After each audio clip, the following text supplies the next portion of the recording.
High, আমি নুরি। আজকে রান্না করব চিংড়ি মাছের করলার ঝোল।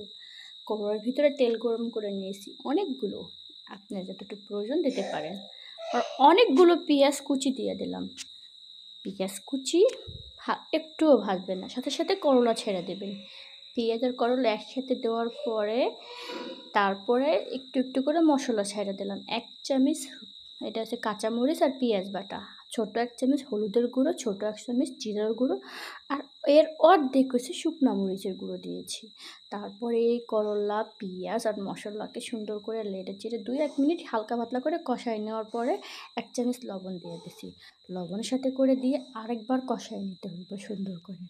কষানো হয়ে গেলে তারপরে আধা কাপ পানি, বেশি না, আধা কাপ পানি দিতে হবে। কী জন্য? এই করলা তো ভাজি করব না, এটার সাথে মাছ অ্যাড করব, চিংড়ি মাছ অ্যাড করব। যে চিংড়ি মাছ আমি হালকা একটু তেল, লবণ, হলুদের গুঁড়োর সাথে মিক্স করে দিয়েছি। তা আধা কাপ পানি দিয়ে আমি এটাকে চুলায় দিয়ে চিংড়ি মাছ রেডি করলাম।